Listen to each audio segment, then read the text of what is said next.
Pessoal, boa noite. Hoje a gente vai trabalhar aqui ainda na unidade de instrumentação analítica sobre os princípios de funcionamento dos analisadores em meio líquido, principalmente o de pH, condutividade elétrica e umidade. A gente vai comentar também um pouco sobre a manutenção de analisadores e os conceitos de manutenção preditiva e corretiva.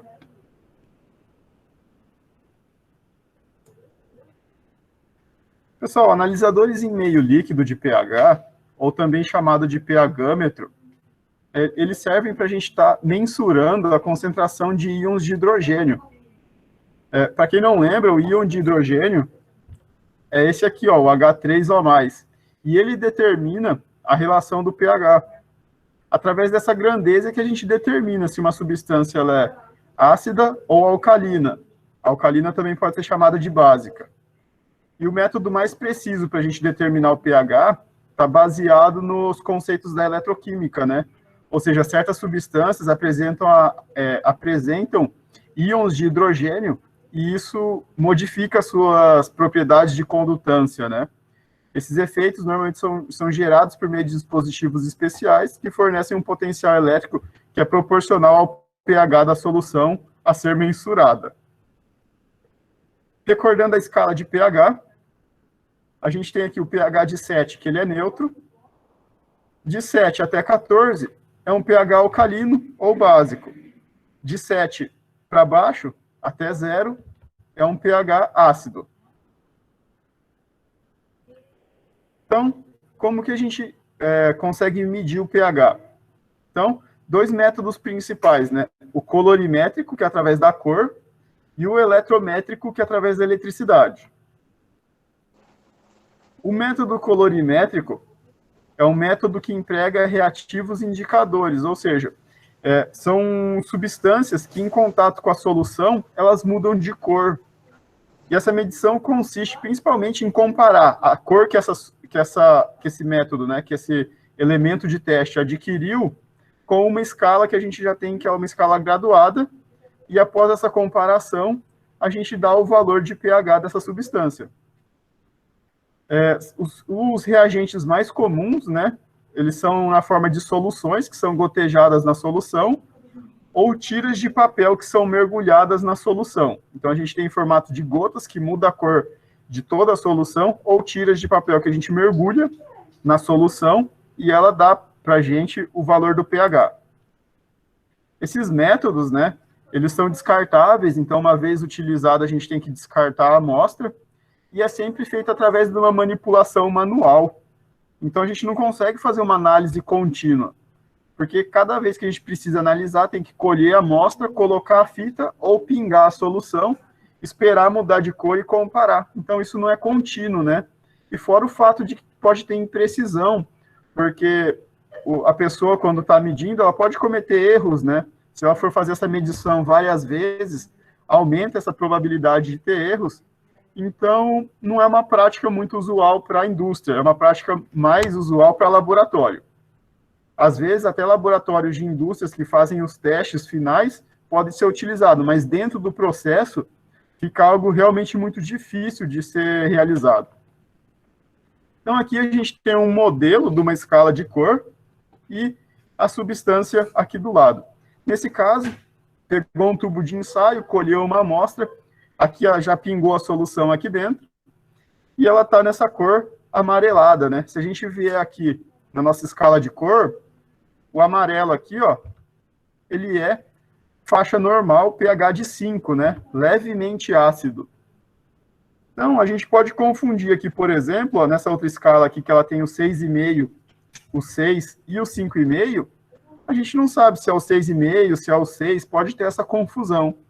Então, por isso que é muito mais prático, né, e preciso realizar essa medida através do outro método que a gente vai estudar, que é o método que utiliza eletricidade, porque esse método manual, através da coloração, ele está suscetível a esse tipo de falha, tipo de interpretação da cor, né?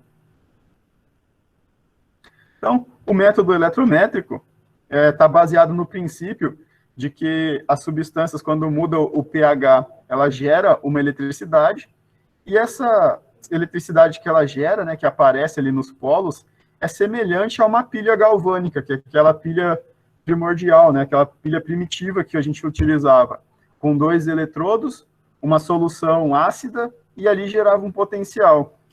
Então, esse método, ele vai trabalhar principalmente em função da concentração dos íons de hidrônios, que é o H3O+, e esses elementos, eles são denominados eletrodos, e os eletrodos é quem vai fazer essa medição, e a gente vai ter 2 eletrodos, um de medição e um de referência. O eletrodo de medição, também pode ser denominado eletrodo de membrana de vidro, ele vai ser um recipiente hermético, né? Então ele é isolado do meio onde ele vai estar mergulhado, não tem mistura, e no interior dele, normalmente, a gente tem uma solução de H3O+, também chamada de solução tampão, que vai ter uma concentração e um pH constante. E na outra extremidade desse tubo, a gente vai ter uma membrana que vai deixar ter a passagem somente dos íons e não de substância. Ele isola os 2 meios, mas os íons conseguem atravessar. Então, aqui a gente tem o eletrodo de medição. Aqui embaixo, mais claro aqui em azul, é aquela membrana que a gente falou, que deixa passar os íons. Aqui a gente tem uma solução tampão, altamente concentrada, de íons H3O+, um tubo de vidro, o eletrodo aqui normalmente de prata, né? Um fechamento hermético aqui para não ter contato, não deixar misturar, e uma cobertura de cloreto de prata aqui na ponta do eletrodo. Então esse é o nosso eletrodo de medição. Aqui, nessa parte azul, ocorre a transferência de íons. Nosso eletrodo de referência, por outro lado, ele também vai ter uma tampa hermética, um eletrodo também de ligação, também normalmente de prata, vai ter um eletrólito, que é uma substância especialmente preparada dentro do tubo, e aqui uma cobertura do nosso eletrodo, normalmente também de cloreto de prata. Aqui embaixo a gente tem um elemento poroso, que deixa essa substância aqui entrar em contato com o meio onde a gente vai estar, onde ele vai estar imerso, né? Onde a gente vai estar medindo. Então, se a gente analisar aqui, ó, a gente tem o nosso eletrodo de referência, aqui em laranjado, e o nosso eletrodo de medição. Esse E aqui, essa DDP, que aparece aqui em cima, entre os 2 eletrodos, né, as 2 hastes, ele pode ser calculado através dessa equação aqui, onde o E ele vai ser igual a um fator, o N, vezes o pH de referência menos o pH medido. Então, vamos supor aqui, ó, que o N aqui, o pH de referência é 0.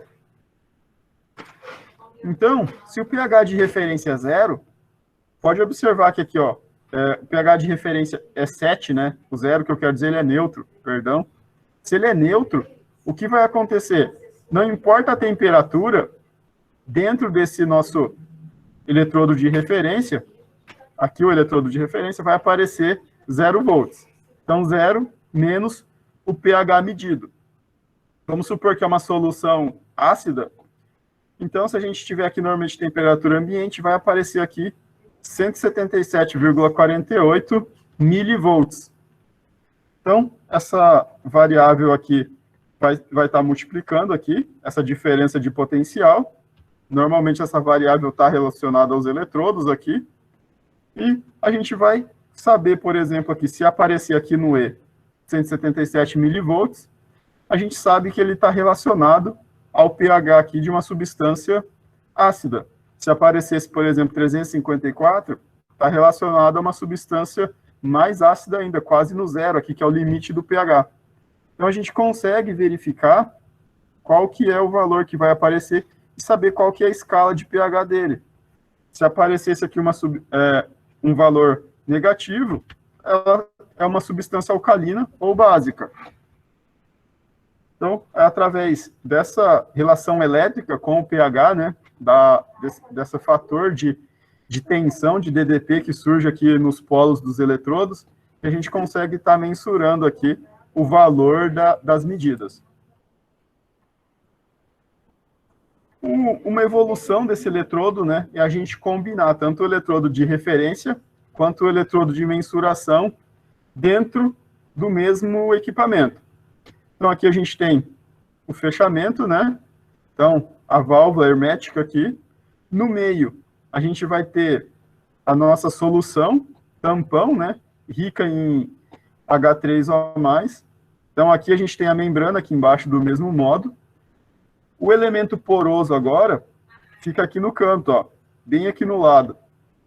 Em volta desse tubo principal aqui do meio, né, dessa alma que a gente pode chamar, a gente tem a solução de eletrólito, os dois eletrodos aqui, ó, aqui o eletrodo de prata, ambos com a ponta recoberta, né, e aqui a gente ainda tem um detalhe a mais, que é esse leve ressalto aqui, que pode ser um orifício, que serve para quê?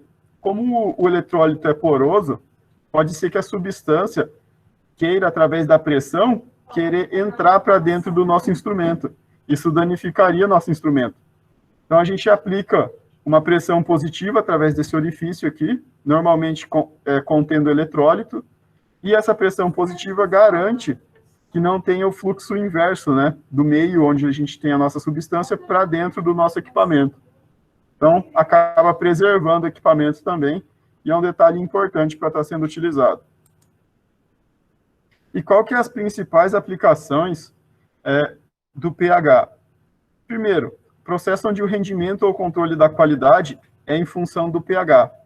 Principalmente indústrias bioquímicas, farmacêuticas e químicas utiliza bastante esse método. Ele serve para determinar o tipo de fermentação e o estágio, para produzir antibiótico, produzir outros tipos de remédio. Então, nessas indústrias é bem utilizada essa técnica para controlar o ponto onde tem a precisão ali e onde a gente tem realmente que chegou no ponto da nossa mistura. Um outro local que é bem utilizado é na inibição de corrosão, principalmente em controle de água para caldeira. Por quê? Se a água que vai para a caldeira ela for muito ácida, ela começa a corroer o metal. Isso danifica a nossa caldeira. E o vapor que é gerado também pode ser um vapor ácido, bem semelhante à chuva ácida, e danifica toda a tubulação. Então, a gente faz um controle da entrada dessa água para ter uma melhoria do nosso processo. E um terceiro modo é para neutralização de efluentes.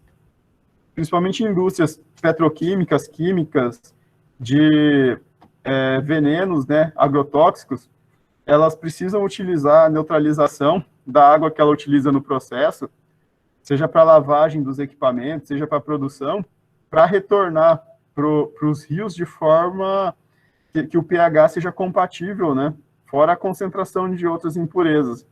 Então, a gente aplica o método eletrométrico para fazer esse controle, e com isso a gente garante que não vai danificar o meio ambiente. Então, algumas das principais aplicações, né, tem várias outras que a gente pode citar, várias outras indústrias podem se aproveitar disso, principalmente indústria alimentícia também, que não está aqui, mas esses são os principais aqui, que a gente está utilizando a medição de pH. O nosso próximo analisador, né, é o analisador de meio líquido por condutividade elétrica. Pode ser chamado também de condutivímetro e é utilizado para determinar a concentração de uma solução. Essa solução pode ser conhecida ou não, ou também pode determinar o grau de contaminação. Mas esse método tem uma característica importante. Ele não determina qual que é o tipo de solução ou qual que é o tipo de elemento que está dissolvido na nossa solução. Só se tem alguma coisa ali ou não, porque ele não consegue fazer essa separação. Ele só como é um método que utiliza principalmente a condução da eletricidade através do meio, ele consegue só determinar a presença ou a ausência de contaminante. Esse analisador ele pode ser empregado na detecção de contaminação de soluções orgânicas, né, insumos agrícolas, agrotóxicos, então, e que apresentam moléculas polares, né, moléculas polarizadas que conduzem eletricidade. Esse método ele não é muito sensível e ele está baseado principalmente na maior ou menor capacidade de uma solução conduzir corrente elétrica. E como a condutividade elétrica de uma solução ela depende dos íons que existem nela.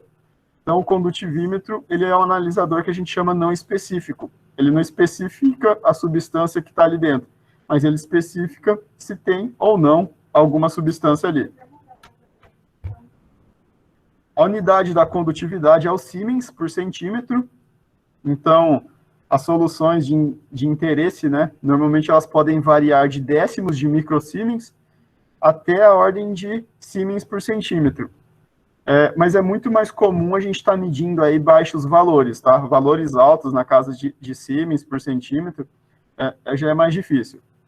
Eu vou apresentar uma tabela aqui com alguns exemplos de condutividade de algumas soluções que a gente encontra dentro da indústria.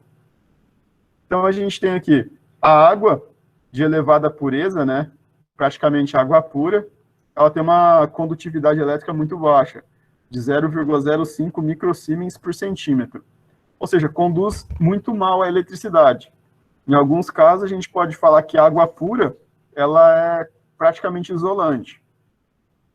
A água destilada, que não é água de elevada pureza, mas é uma água bem pura, tem uma condutividade baixa ainda, 1 microsiemens por centímetro.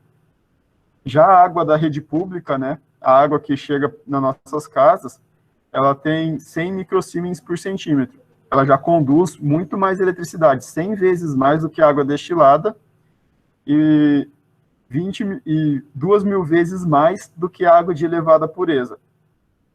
A solução de hidróxido de sódio, com 0,5% de concentração, já conduz 1.000 microsiemens. E uma solução de ácido sulfúrico, a 1%, conduz aqui na casa de 50.000 microsiemens por centímetro. Então, os ácidos e as bases são bem mais condutivos do que a água pura, mesmo a água da rede pública. Então, por isso que a gente consegue detectar a presença de algum contaminante na água através da condutividade elétrica. Em soluções de baixa concentração, é praticamente linear, né, essa condutividade elétrica. Então, ela varia proporcional à concentração. Já em altas concentrações, já deixa de ser linear essa condutividade. E a temperatura também influencia nessa condutividade. Por exemplo, aqui, ó, uma região de baixa concentração, né? Então, aqui a gente tem 10 miligramas para cada 1 quilo, praticamente, né? É bem pequeno aqui, ó, miligramas de 1 para 1. Então, por exemplo, aqui, vamos pegar aqui, ó, o hidróxido de cloro. A 10 miligramas aqui, ele conduz praticamente 100 microsiemens.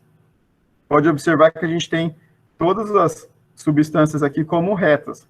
Então, aqui a gente tem o óxido nitroso de potássio. Então, a gente tem aqui uma condução menor, e conforme vai aumentando aqui, a condutividade aumenta. Já quando a gente tem altas concentrações, então aqui, por exemplo, concentrações de 10%, 20%, 50%, 100% de concentração, a gente observa que os gráficos não são mais lineares, né? É um gráfico que é muito difícil da gente predizer qual que vai ser a condutividade. Então, em regiões muito concentradas, já não é interessante aplicar essa técnica, porque a condutividade não aumenta de forma linear. Então, é difícil de eu predizer, de eu elaborar uma equação que vai descrever essas curvas. Então, em altas concentrações, a gente tem que utilizar outras técnicas para estar fazendo essa medida, né, para a gente identificar se tem contaminante ou não. E como que a gente mede a condutividade elétrica para montar um analisador? A gente tem a medição com eletrodo, sem eletrodo, ou electrodeless, que é nomenclatura em inglês, né? Ou a medição a 4 anéis. Medição a 2 eletrodos. Então, 2 placas aqui, eletrodos metálicos, imersos dentro de uma substância num processo, e aqui a gente injeta uma corrente elétrica. Essa corrente elétrica vai atravessar aqui a nossa substância, e quanto mais condutiva for a nossa substância, maior vai ser a corrente elétrica que vai circular entre os dois eletrodos. Aqui a gente tem uma demonstração dentro de um processo. Então, aqui a gente tem uma tubulação, o eletrodo fica imerso, e aqui a gente tem uma ponte de Wheatstone, onde a gente vai estar fazendo a medida aqui em amperes. Aqui, se vocês observarem, está sendo aplicada uma corrente alternada.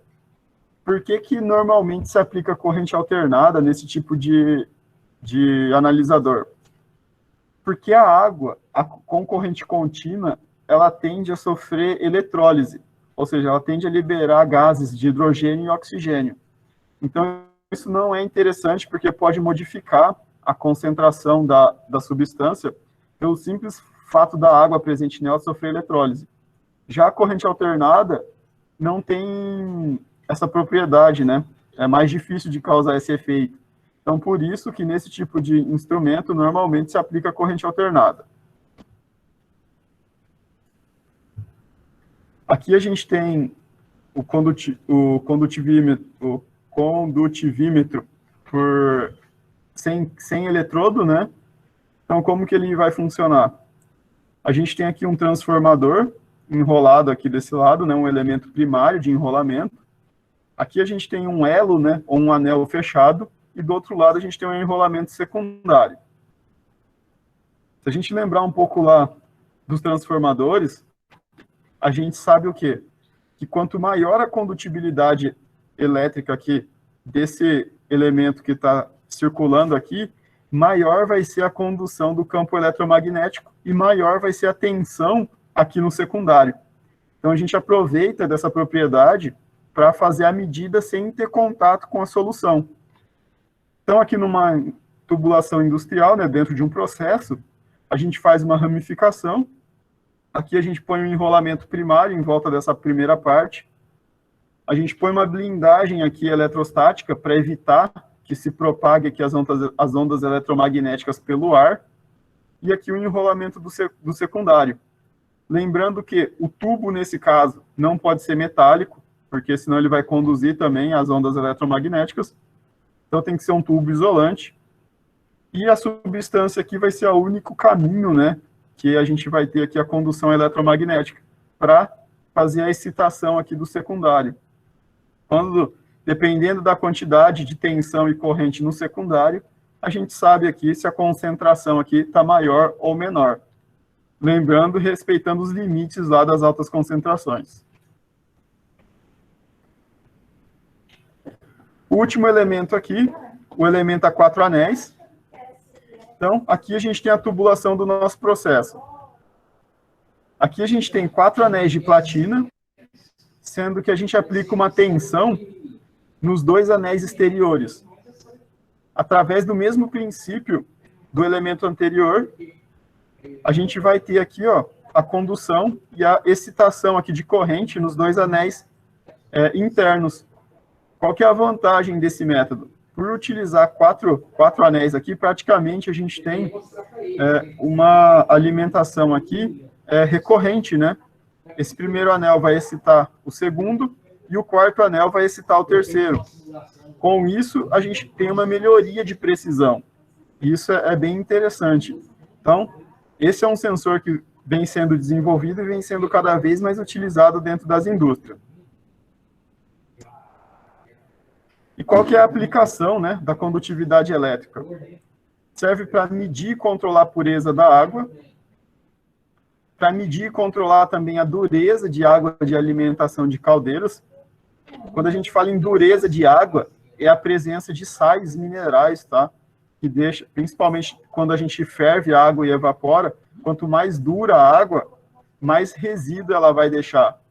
Então, enquanto a gente está na fase líquida, né, antes de ferver a água, essa dureza faz a água ser uma melhor condutora de eletricidade. Então, é uma aplicação também para ter um certo nível mínimo de dureza permitida para jogar essa água dentro da alimentação das caldeiras. A gente também tem aqui a função também de medir e controlar a condutividade de água nas caldeiras elétricas. Então, caldeiras, agora que a gente tinha a dureza aqui numa caldeira genérica, né? Não precisa ser elétrica, pode ser carvão, pode ser a combustível. e aqui nas elétricas. Por quê? Normalmente, água com muita condutividade em caldeiras elétricas corre o risco de ter corrente de fuga, ter algum sistema de perca de potência, né? E também o risco aqui nas caldeiras elétricas dessa água aqui tá contaminando as resistências, né? Então, é bom que essa água tenha uma baixa condutividade para ser utilizada em caldeiras elétricas. E também a medição e a concentração de ácidos ou bases dentro dos processos industriais. Além de ter outras utilidades, né, como a presença ou não de líquido, né, então ele consegue medir a presença de líquido, desde que esse líquido seja condutor. Então, a gente tem alguns processos aí industriais onde é bem aplicada aí a condutividade elétrica. Nos últimos anos, tem aumentado, tá, a utilização desse tipo de sensor. Ele não foi tão utilizado antigamente, mas nos últimos anos vem aumentando aí a aplicabilidade com novas técnicas, novos estudos e novos sensores que estão sendo desenvolvidos. O último analisador que a gente vai falar hoje é o analisador de umidade.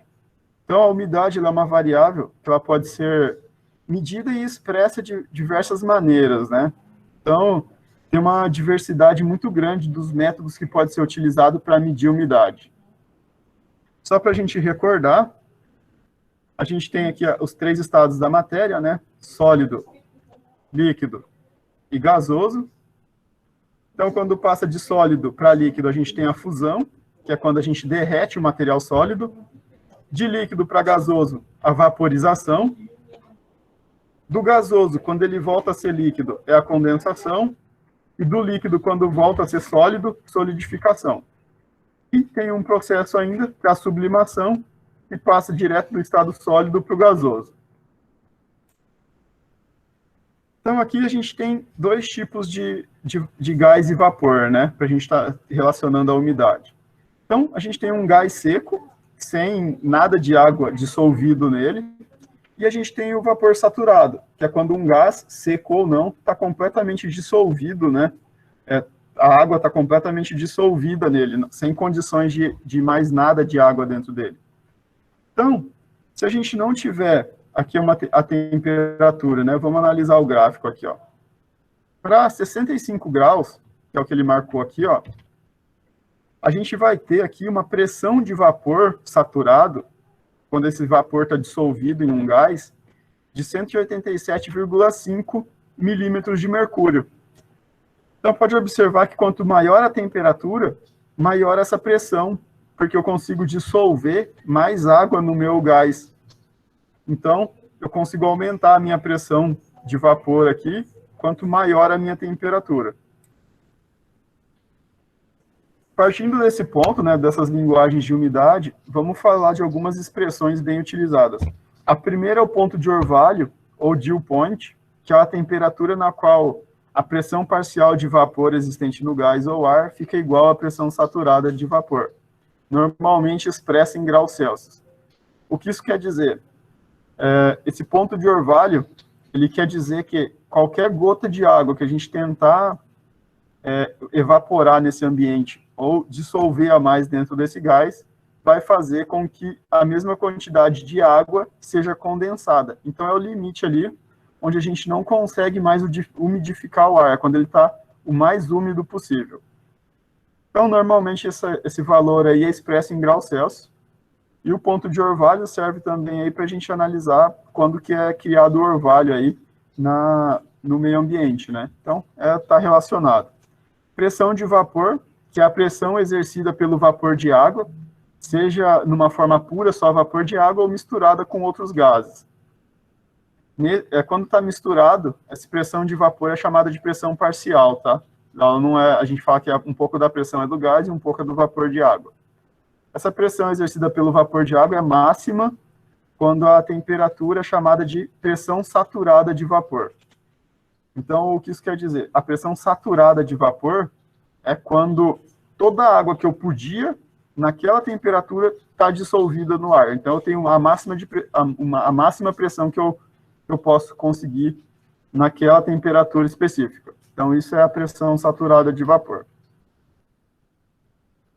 Umidade relativa, também denominada de grau higrométrico, que é a relação entre a pressão parcial de vapor no gás, ou no ar, né, o ar também é um gás, e a pressão saturada de vapor na mesma temperatura.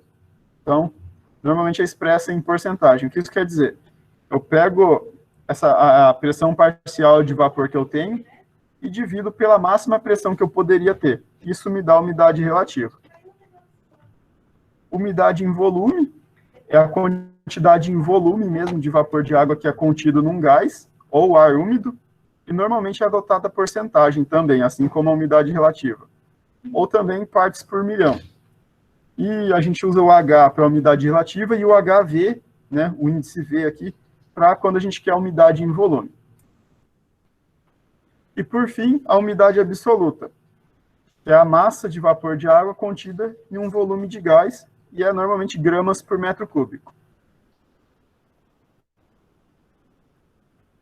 Aqui, só para a gente entender essa questão de vapor de água, eu tenho aqui um gráfico da água com os 3 estágios dela.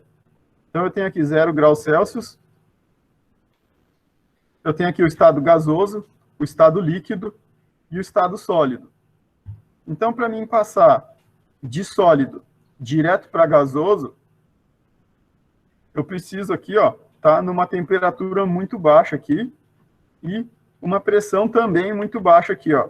Então, nesse ponto aqui, eu consigo, numa temperatura aqui abaixo de 0, e numa pressão muito baixa, eu consigo fazer com que a água passe direto de sólido para gasoso. De sólido para líquido, posso ter uma pressão mediana aqui, e uma temperatura aqui também mediana.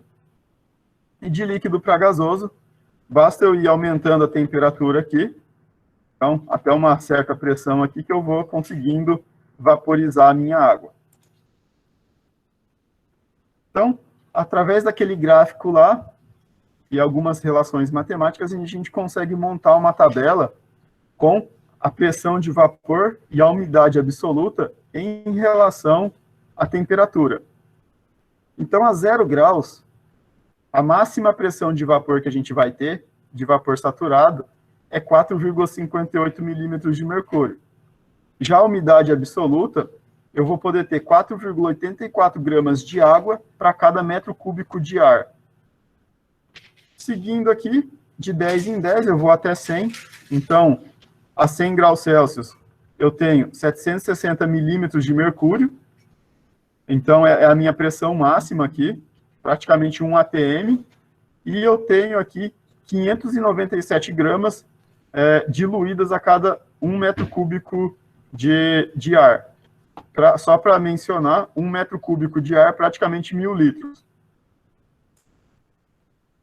E aqui eu tenho uma determinação aqui da minha relação aqui de ponto de orvalho e umidade relativa.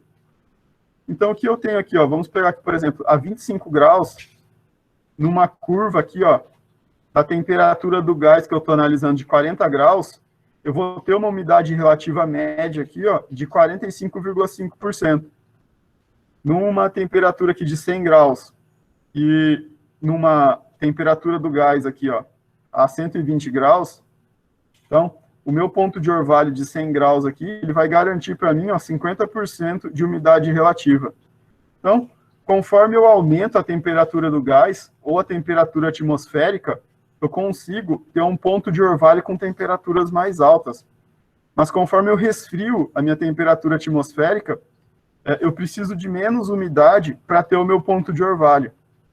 Por exemplo, um ar bem seco, com 10% de umidade relativa, a 0 graus Celsius, ele vai ter o ponto de orvalho dele aqui, ó, a menos 25 graus. Então, é essa relação que a gente tem aqui da temperatura em que é condensada a água, de acordo com a temperatura do gás e a umidade relativa. Então, o primeiro medidor aqui de umidade relativa que a gente vai ter é o de bulbo úmido. E como que ele funciona? A gente mede a temperatura com um termômetro de bulbo seco, ou seja, é um bulbo sem umidade, e depois disso a gente mede com o bulbo úmido. A diferença entre essas duas, né, TS menos TU, vai ser o valor que a gente vai procurar nas colunas, até que coincida, né, com o valor de TS. Então, vamos pegar aqui, por exemplo, a gente mediu 25 graus de bulbo seco. Com bulbo úmido, 23,5. A diferença aqui deu 1,5 grau. Qual que vai ser a umidade relativa, né? Então, a gente vem aqui, ó, em TS, e vem descendo aqui até achar a nossa temperatura de bulbo seco, 25 graus. E a gente calcula aqui, ó, TS menos TU, que a gente fez 25 menos 23,5, 1,5. Traçando uma curva aqui entre elas, deixa eu só pegar a caneta aqui. Então, aqui o 25 é a nossa temperatura de bulbo seco, e o nosso 1,5 aqui é o TS menos TU. Quando a gente correlaciona as duas, a gente acha aqui, ó, 88% de umidade relativa do ar. Então, esse ar aqui, ele está com uma umidade bem alta. Então, é assim que a gente faz através de bulbo seco e bulbo úmido. É uma medição manual também, mas em laboratório é muito utilizada. Não é tão utilizada dentro de processos industriais, mas é bem utilizada aí para medição em laboratório. A gente tem um higrômetro também, a eletrólise. Então, a gente faz a medição de umidade volumétrica, né? Como que funciona? A gente tem 2 eletrodos, um eletrólito aqui, que é uma solução, e o que acontece? Esse eletrólito aqui, ele vai começar a se relacionar aqui, né? Ele vai começar a gerar aqui uma quantidade de íons de acordo com a umidade. Então, essa corrente que vai fluir aqui, ela vai estar extremamente dependente aqui da umidade do nosso ambiente. Então, a gente consegue fazer a leitura aqui. Uma aplicação industrial, né? Esse aqui é um modelo mais didático. Então, numa aplicação industrial, a gente tem a nossa amostra, ou o nosso processo, né? Que vem aqui nessa parte de cima aqui. Aqui a gente tem o nosso fluido, né? Nosso tubo capilar, que ele vai estar gerando aqui o nosso eletrólito. Aqui a gente tem os 2 conectores elétricos, aqui e aqui. E aqui a gente tem os nossos 2 eletrodos. Então, aqui a gente faz um revestimento isolante, normalmente de Teflon, para que não interfira aqui na concentração de oxigênio, e nem na umidade relativa, né? Então, a quantidade de água que tem na nossa amostra aqui vai se relacionar com o nosso eletrólito aqui, diminuindo ou aumentando aqui a concentração desse gás, fazendo evaporar até entrar no equilíbrio, ou absorvendo a umidade. E essa tensão gerada aqui é o que, nos 2 eletrodos aqui, vai determinar para a gente qual que é a nossa umidade relativa. Então, aqui a gente tem um modelo aqui, tem a nossa célula, normalmente usa um amplificador operacional, e qual que são as características funcionais, né, desse equipamento. Pode ser utilizado para medição em meio gasoso, ele é incompatível com substâncias que vão reagir com os eletrodos, né, ou com o eletrólito. O eletrólito normalmente é pentóxido de fósforo, que é o mais comum usado. Então tem que analisar aqui, ó, qual que é o eletrodo e o eletrólito utilizado, para saber se a substância do nosso processo não vai reagir aqui com o nosso equipamento. Então, o que reage aqui com pentóxido de fósforo? Ácidos, bases, álcools e várias outras substâncias. Então, normalmente esse equipamento é utilizado para gás atmosférico ou soluções inorgânicas. Ele é incompatível também com partículas condutoras que possam estar presentes na amostra, porque pode fechar um curto ali entre os nossos eletrodos, e ele perde a sensibilidade quando opera prolongadamente, né, no valor máximo da faixa de medição. Então, próximo do 100% ali, ele vai perdendo a sensibilidade porque vai desgastando os eletrodos. Aqui a gente tem mais um instrumento para medir umidade, que é o higrômetro a cloreto de lítio, que ele serve principalmente para medir ponto de orvalho. Como que ele funciona? A gente tem um sensor aqui de cloreto de lítio, onde a gente tem 2 fios aqui de ouro ou prata ligado nas 2 extremidades. Essa parte verde é uma malha condutora. Essa parte cinza aqui é um tubo isolante. E aqui dentro a gente tem um termosensor, ou seja, um sensor térmico. E o que acontece? Dependendo da temperatura de ponto de orvalho e da condensação da água aqui na malha, vai aumentar ou diminuir aqui a transferência de calor do nosso sensor.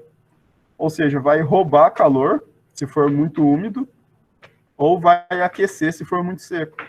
E isso faz com que a gente tenha uma leitura aqui no nosso termosensor. Um modelo de aplicação é aqui do lado, né?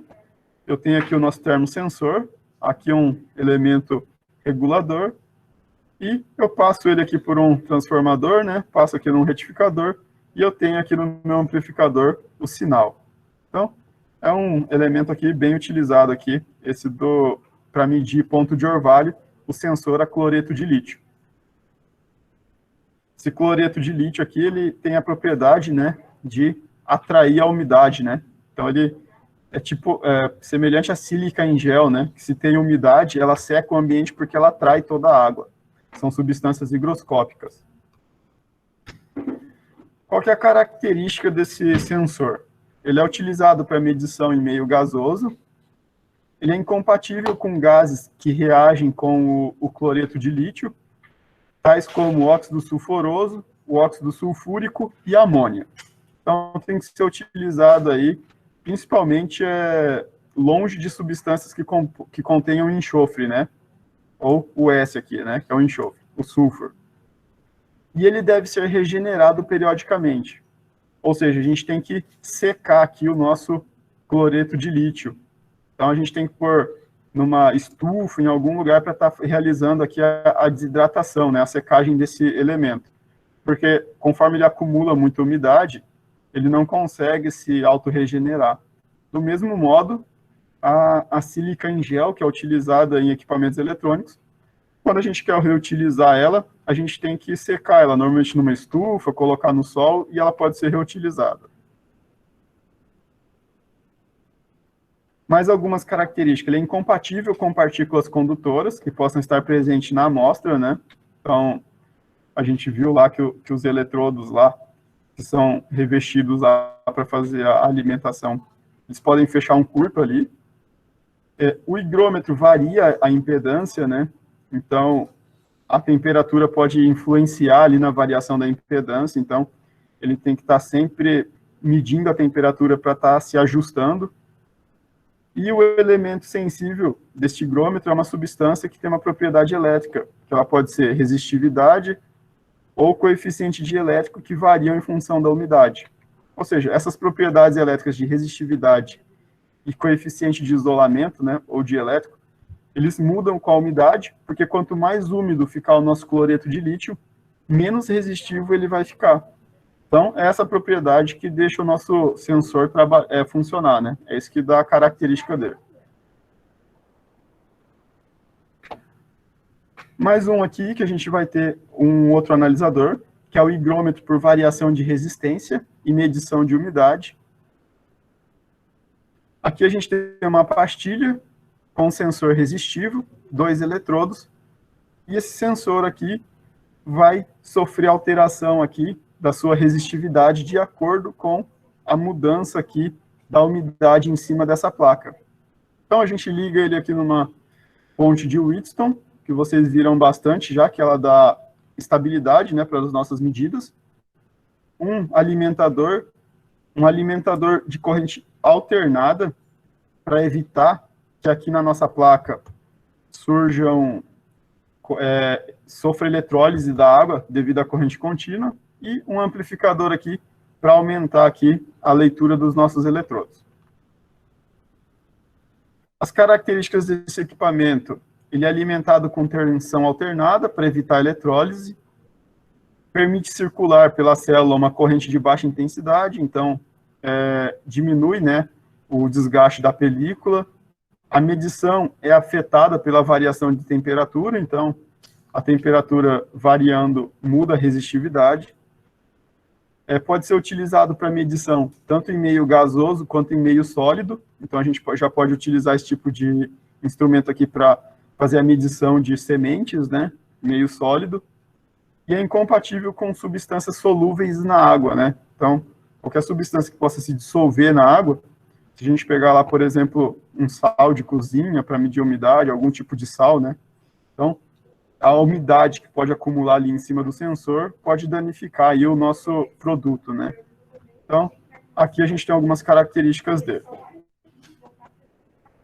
Então, a gente tem agora, por último, o higrômetro, a variação de capacitância. Então, a gente tinha aquele que variava a sua resistividade, agora a gente vai ter um que varia a capacitância. Aqui a gente tem a montagem, uma base de alumínio, um dielétrico aqui, um isolante de óxido de alumínio e uma película aqui, normalmente de ouro, né? Uma película porosa aqui, perfurada. E os terminais de ligação. Então, o alumínio e o ouro vão ser aqui os nossos capacitores, né? As placas do nosso capacitor. E o que vai acontecer? Conforme a umidade atravessa os poros do ouro aqui, vai modificando o dielétrico do óxido de alumínio. E isso faz com que mude a capacitância aqui do nosso elemento. E a gente coloca um sensor aqui para ler essa capacitância, e com isso a gente sabe a umidade que está aqui em contato com o nosso sensor. Então, aqui a gente tem uma montagem, né, do sensor, com a capacitância aqui devido ao dielétrico, CS, a capacitância estática, né, que o próprio elemento vai ter, e uma resistência aqui do nosso dielétrico, né, que vai ser modificada de acordo com a umidade. Um oscilador de corrente alternada, para garantir os mesmos princípios, e um amplificador aqui, que vai fazer com que o nosso sinal seja aumentado, amplificado. E isso é bem interessante, porque a modificação dessa capacitância vai determinar para a gente qual que é a umidade aqui, de acordo com a concentração de umidade dentro do nosso dielétrico. Qual que é as características desse sensor, né? Normalmente utilizando aí óxido de alumínio, né, como dielétrico. Pode ser utilizado para medição em meio gasoso e também em meio líquido. Então, a gente tinha o sensor por resistividade para meio sólido e o sensor capacitivo para meio líquido. Ele é incompatível, porém, com meios ácidos ou básicos. Então, a gente tem que utilizar ele aqui, ó, em meios neutros, pH 7 ou próximo de 7, porque meios básicos ou ácidos danificam a nossa prata. E é incompatível também com partículas condutores que possam estar presentes nas amostras, porque pode fechar um curto-circuito. E qual que é a aplicação da umidade?